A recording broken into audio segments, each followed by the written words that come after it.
When I first started life coaching 11 years ago, I focused primarily on developing good habits with clients.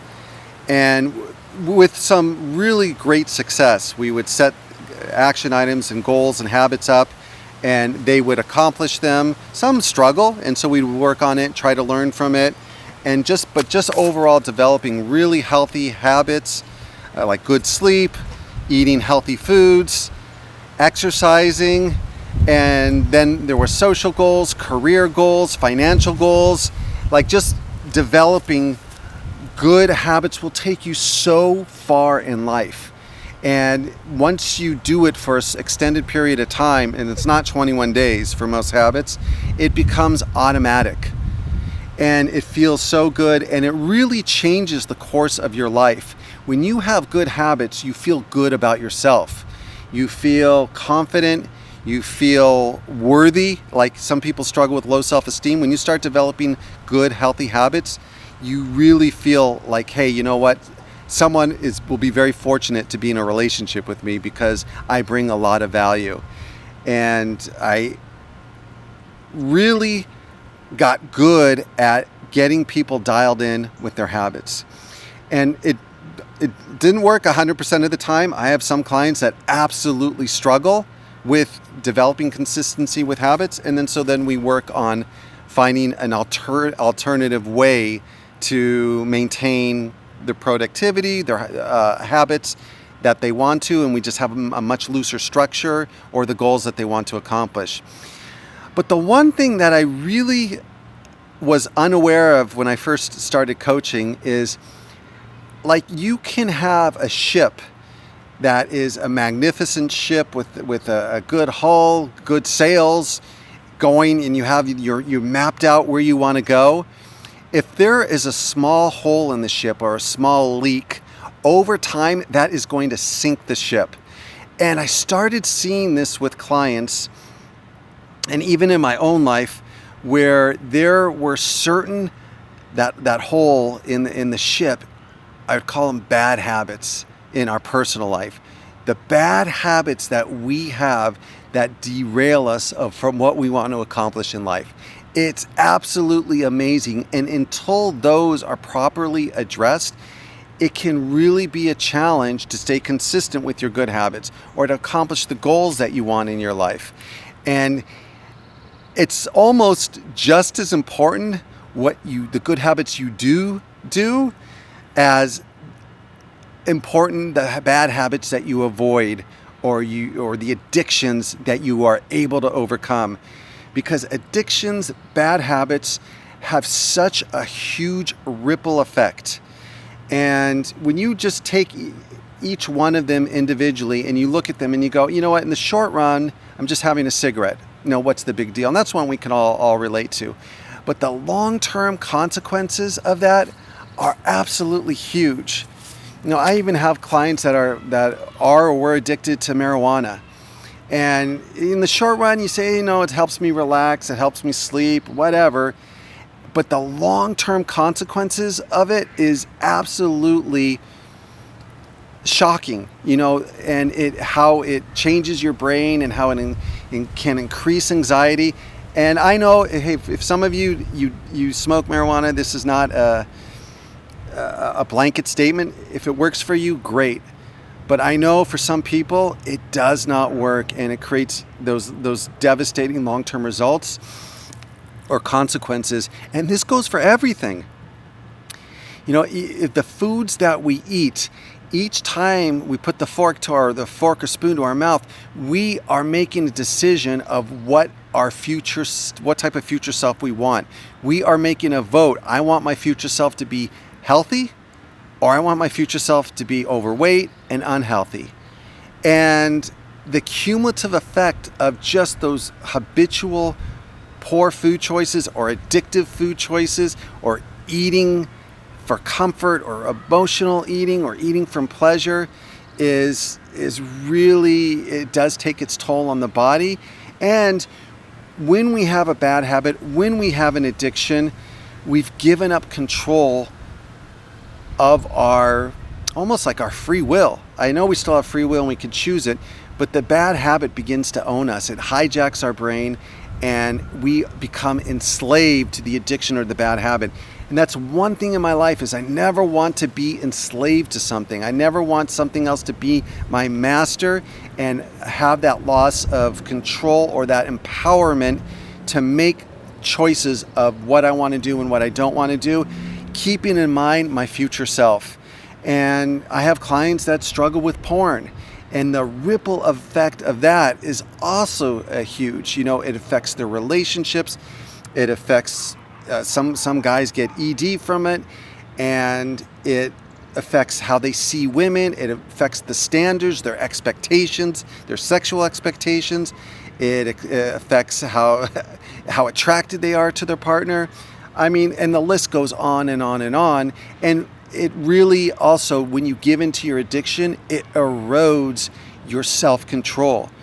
So every time you give in to an addiction or a bad habit, there's like let's say a pig, or let's say a monkey on your shoulder, and each time you think, oh, it's just one little drink, or just I'm just going to mindlessly surf the internet. I'm just going to go on Facebook, pick up my phone 10, 15, 20 times a day and check social media or check whatever. You are feeding that monkey, and that monkey is eroding. As a monkey gets stronger, your impulse control weakens, and it becomes harder to say no to things. It becomes more difficult to think about your future self and what it wants and what it finds rewarding and what is in its best interest. Every action is a vote of the type of person that you want to be. And when you start seeing it from this perspective, and you go, you know what, I could feed my monkey, or I could feed my lion of self-discipline, of strong willpower, of ability to say no to things. That is such a game-changing way in which we make decisions. Because about 40 to 60% of our decisions are automatic. They're habits. The bad ones too. We've just done them repeatedly over time, and we don't even think twice about it. And so, making a list of your bad habits or your addictions and saying, you know what, this doesn't lead to long-term well-being. This is like spending money needlessly on junk, on stuff that is you like it for a day, a week, a month, and then it just sits and gathers dust. And that's what we want to think, is my habit, the bad one or the good one, or really my decisions, how is that going to affect me in the future? Is that like investing money and gaining interest on it? Or is that like flushing money down the toilet? And we have a limited amount of time, we have a limited amount of energy, and every bad habit has a consequence. It really does. Every bad habit or addiction, it has a cost or it has a consequence. And we really want to be mindful of that and start replacing those bad habits or those addictions with good ones. Hey, if your bad habit is when you're bored or when you're stressed to go into your junk food pantry and eat some chips or some sugar, some chocolate or whatever, find something to replace it with. Eat a piece of fruit, go for a walk, do some exercises, real quickly, read a good book or something, talk to someone, pet your dog, play with your dog, take a nap, listen to some soothing music. Those things will decide, those good and our habits will just basically, and our addictions will decide our destiny. Now, I'm not saying that we have to take it to an extreme and we can never go on YouTube or go on Reddit or engage in, have a piece of chocolate.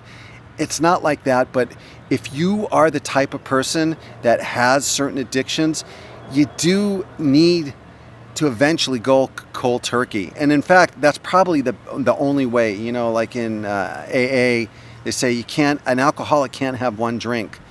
And that's the way we want to think about it, is you want to have your life set up that through environmental changes, so you're not tempted. Because once you're tempted, it's probably too late. And so with some of my clients, we'll work on installing internet blockers that they absolutely can't, find creative workarounds to evade the protection of them going on to an internet channel or to a porn site or whatever it is. And just changing your environment, not having junk food in the house, not having whatever your addiction is. If you hang out with certain people that feed into your addiction, whether let's say it's alcohol, you can't go out with those people. Or if you do go out with those people, you got to do something different. Go to a coffee shop, go bowling, go miniature golfing. But if you put yourself in the realm of temptation, you've probably already lost. So it's really important to redo your environment and in a way that you're not even susceptible, or it just makes it very difficult to engage in the habit. For example, I have a client who struggled with gambling, and we had a stopgap measure. If he was going to gamble, he had to contact me. And so that extra bit of accountability makes a world of difference. And so if you would like that support and encouragement, I life coach many people, all different age ranges, careers, and goals and ambitions. And send me an email. It's in the description. It's incredibly effective. It's very action orientated life coaching, and we really focus on making consistent progress.